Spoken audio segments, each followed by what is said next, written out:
Baik, selamat siang, sore, atau malam dimanapun kalian berada. Kami dari kelompok 9 yang beranggotakan Ahmad Syarifuddin, Muhammad Ubaidillah, dan juga saya, Muhammad Salahuddin Taufikur Rahman, akan menjelaskan mengenai jenis-jenis instrumentasi dalam instrumentasi fisika.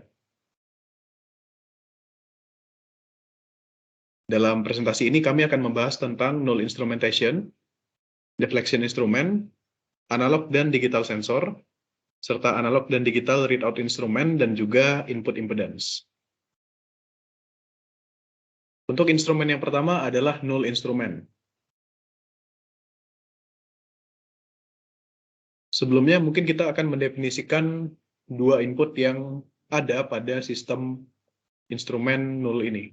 Yang pertama adalah measurand, merupakan nilai input konstan yang besarannya akan kita ukur. Kemudian ada juga balance input, yang nilainya itu dikoreksi secara iteratif, sehingga mencapai error yang standar atau yang telah kita tentukan, untuk menentukan keberhasilan dari sebuah pengukuran. Contohnya adalah pada neraca konvensional, di mana satu lengan neracanya adalah measurand atau nilai massa yang tidak diketahui. Kemudian ada balance input juga, merupakan massa yang akan kita tambahkan, di mana kita mengetahui komponen massa yang akan kita tambahkan tersebut, hingga indikatornya menunjukkan angka 0 atau error yang kecil. Tujuan dari instrumen pengukuran nol ini adalah kesetaraan antara balance dan juga measurandnya, sehingga menghasilkan output yang 0 atau 0. Kemudian pada kenyataannya, output apabila tidak bernilai 0 akan menghasilkan sebuah logic 0 atau 1, yang kemudian akan menentukan apakah sistem perlu melakukan koreksi terhadap nilai input atau nilai balance inputnya. Kemudian hingga error outputnya itu mencapai error standar, karena tidak memungkinkan bagi sebuah sistem itu mencapai error yang 0, hingga error standar itu ditentukan untuk menentukan keberhasilan sebuah pengukuran. Next. Untuk kelebihan dari instrumen null, yang pertama adalah adanya interaksi atau feedback melalui operasi feedback dari output ke inputnya. Kemudian inputnya juga berasal dari dua sumber yang berbeda. Dalam hal ini measurand dan juga balance input, sehingga proses pengukurannya itu tidak terjadi interferensi antar objek pengukuran. Kemudian impedansi inputnya juga tinggi, sehingga errornya kecil. Namun ada kekurangannya, dalam metode ini ada proses iterasi agar mencapai nilai output yang lebih kecil atau sama dengan error standar, sehingga pengukuran ini tidak cocok untuk pengukuran berkecepatan tinggi. Sedangkan aplikasi dari instrumen null ini adalah komparator diferensial atau differential amplifier. Misalkan dalam hal ini, tegangan referensi adalah berasal dari tegangan sebuah sensor, kemudian tegangan inputnya kita atur secara iteratif, hingga menghasilkan V output yang bernilai 0, atau kemudian V outputnya akan dihubungkan kepada sebuah mekanisme yang akan mengatur V inputnya secara iteratif. Next. Kemudian tipe kedua adalah deflection instrument. Dalam hal ini, measurandnya memberikan respon yang proporsional terhadap hasil pengukuran. Misalkan dalam contoh, pada mekanisme pegas berikut, respon proporsionalnya adalah berupa deviasi atau simpangan X pada pegasnya. Nah, deviasi ini adalah yang disebut dengan responnya, atau dalam hal ini disebut dengan defleksi. Nah, dalam instrumen defleksi ini, measurandnya mempengaruhi elemen utama dalam pengukuran secara langsung. Misalkan dalam sistem itu adalah pegasnya, dan defleksi itu juga menyebabkan elemen pengukurnya mengalami defleksi, dan juga pada skala outputnya juga, atau pada output display-nya. Kemudian, melalui defleksi tersebut, sinyalnya mengalami pengkondisian, misalkan mengalami penguatan pada defleksinya, filtering untuk mereduksi noise, dan juga transformasi fungsi untuk menghasilkan hasil pengukuran.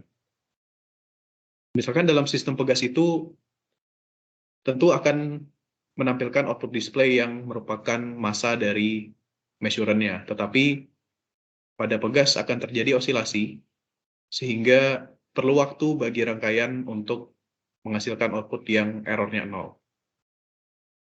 Nah, maka instrumen ini disebut sebagai instrumen defleksi. Next. Untuk kelebihannya, instrumen ini mempengaruhi secara langsung, measurannya mempengaruhi secara langsung elemen alat pengukurnya. Dan tetapi kekurangannya, karena adanya pengukuran defleksi, output yang dihasilkan itu tidak sesuai dengan hasil measuran yang sebenarnya. Karena adanya mungkin energi, momentum yang hilang pada saat pengukuran.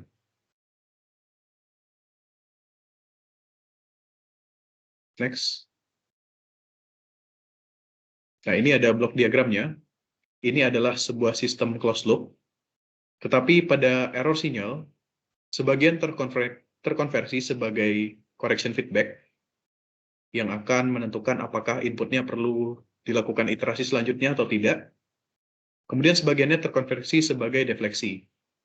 Defleksi ini dapat menghasilkan perubahan pada output, tetapi keberadaannya juga esensial karena deflection ini merupakan komponen utama dari pengukuran melalui instrumen defleksi, di mana defleksi itu akan terjadi pada elemen utama pengukuran, sehingga menghasilkan sebuah besaran yang dapat terkuantisasi. Kemudian, ini adalah blok diagramnya di bawah.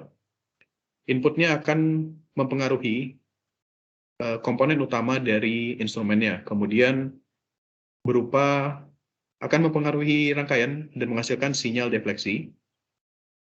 Sinyal itu akan mengalami pengkondisian dan akan menghasilkan output yang berada dalam skala sebenarnya. Next. Selanjutnya akan dijelaskan oleh Saudara Ridin. Oke, kali ini saya akan menjelaskan tentang analog dan digital sensor. Next. Sensor analog sendiri menyediakan sebuah sinyal yang kontinu baik dalam besaran maupun waktu atau ruang. Nah, kontinu itu sendiri didefinisikan sebagai jika sebuah sensor menyediakan sebuah sinyal output yang kontinu yang proporsional dengan input, maka bersifat analog. Nah, ini biasanya sensor analog itu sendiri tuh banyak itu di dalam alam kayak kecepatan, percepatan, kemudian intensitas. Nah, itu tuh kebanyakan di variabel fisika tuh analog gitu atau kontinu. Nah, kemudian ini sebagai contohnya sendiri yaitu sensor analog untuk termometer, di mana kita bisa lihat diagramnya, yaitu ada sebuah proses di mana sensornya yaitu termokouple, di mana termokouple itu sendiri sensing temperatur, kemudian dikirimkan untuk sinyal dikondisikan, kemudian keluarannya akan analog, ya, analog output sinyal gitu. Biasanya untuk keluaran analog itu sendiri tuh ada yang pointer atau enggak kayak ya pointer sih biasanya. Nah, kemudian di bawah ini ada grafiknya atau grafiknya atau skalanya gitu. Nah, ini kita bisa lihat sendiri di mana grafiknya tuh secara kontinu gitu. Kalau waktunya berbeda ya ntar sinyalnya ntar beda juga gitu. Nah, ini kemudian dampak negatifnya ya banyak noise gitu untuk sensor analog. Next. Kemudian sensor digital. Nah, sedangkan sensor digital menyediakan sebuah sinyal yang langsung merepresentasikan dari besaran yang diukur. Dalam sinyal digital itu sendiri hanya ada nilai diskrit dari waktu atau ruang. Nah, ini biasanya sinyalnya diskrit itu. Jadi ketika kita ketika kita mengukur sesuatu. Jadi ya waktunya itu ya ntar hasilnya itu juga gitu yang di sensor atau yang di sense. Nah ini contohnya tuh rotating shaft atau balok yang berputar gitu. Nah ini kita tahu gimana mengukur balok yang berputar gitu. Untuk sensornya sendiri yaitu ada magnetic pickup dan voltage converter. Nah ini untuk mengkonvert dari mekanika ke elektronik gitu, elektronika. Nah ini untuk sensornya. Nah ini cara kerjanya cukup simple, di mana baloknya ketika menempel ke magnetic pickup, ntar magnetic pickupnya ke trigger gitu, ntar menghasilkan sinyal, kemudian dikonvert ke tegangan gitu. Kemudian tegangan ini disimpan ke register, kemudian register sendiri didisplaykan biasanya untuk ngedisplay output dari keluaran sensor digital tuh bisa 7 segment atau enggak ya LED gitu. Nah untuk grafiknya sendiri, grafik terhadap waktunya kita bisa lihat sendiri. Kalau grafiknya tuh kayak waktu sekian, ya hasilnya sekian gitu voltnya gitu. Jadi ini discrete bersifatnya. Next. Kemudian analog dan digital readout instrumen. Nah untuk analog dan digital readout instrumen sendiri itu instrumen buat pembacaan sensor yang sudah saya jelasin gitu. Jadi ini buat ngedisplayin. Untuk analog readout instrumen sendiri yaitu sebuah instrumen pembacaan analog yang memberikan indikasi keluaran yang kontinu dan analog secara langsung dengan perilaku besaran ukuran. Nah ini contohnya cukup banyak sekali, tapi untuk mudahnya tuh ada voltmeter gitu. Nah voltmeter kan atau multimeter. Ketika kita mengukur sebuah tegangan, nanti keluarnya kan kalau analog kan dalam bentuk pointer gitu. Ketika tegangannya 5 volt, ntar keluarannya tuh 5 volt, di analognya tuh menggunakan pointer gitu. Pointernya ntar menunjukin angka 5 volt. Nah itu cukup simpelnya gitu. Next. Kemudian untuk digital readout instrumen sendiri, ya kita tahu namanya juga digital gitu. Jadi pembacaannya memberikan indikasi keluaran yang diskrit. Nilai keluaran digitalnya berhubungan langsung dengan nilai besaran yang diukur. Nah ini contohnya ya multimeter digital. Multimeter digital biasanya keluarannya kan dalam bentuk secara langsung gitu, atau enggak bilangannya tuh bilangan diskrit, enggak kontinu. Nah misal kita mengukur tegangan saat waktu itu, ya hasilnya itu nggak akan berubah gitu. Untuk pendisplayannya biasanya menggunakan rangkaian 7 segment. Nah itu untuk pendisplayan digital readout instrument. Oke, next. Kemudian materi selanjutnya akan dibahas oleh Muhammad Ubaidillah. Silakan. Oke, terima kasih Didin. Itu sekarang bagian yang terakhir atau bagian kelima, yaitu input impedance. Nah, jadi pada proses pengukuran itu terdapat loading error yang berarti nilai sinyal itu dapat berubah. Nah, sedangkan dalam sebuah pengukuran yang ideal, seharusnya pengukuran tersebut tidak bisa mengubah nilai sinyal yang diukur. Nah, maka dari itu, kesalahan ini dapat diminimalisir dengan cara mencocokkan nilai impedansi antara impedansi sumber dengan impedansi alat ukur. Nah, di mana daya yang hilang karena alat ukur tersebut dapat diperkirakan atau dihitung dengan formula P sama dengan E kuadrat per Z2. Di mana Z2 itu merupakan input impedansi dari alat ukur dan E itu merupakan potensial tegangan sumber yang diukur. Nah, pada gambar di atas yang sebelah kiri itu terdapat dua perangkat yang dihubungkan, sehingga salah satu perangkat itu bisa memberikan sinyal output yang berasal dari E1 yang akan keluar melewati input impedansi Z1, yang dimana output tersebut akan menjadi sinyal input pada perangkat setelahnya, yaitu perangkat kedua melewati terminal input impedansi Z2. Nah, untuk menghitung tegangan yang diterima oleh input terminal impedansi Z2, kita bisa menggunakan formula E2, yaitu tegangannya kedua, sama dengan E1 dikali 1 per 1 plus Z1 per Z2. Nah, setelah kedua rangkaian ini juga dapat disederhanakan atau kita bisa lihat kembali menjadi sudah ekuivalen dengan rangkaian yang ini. Jadi sudah bisa dianggap seperti satu rangkaian.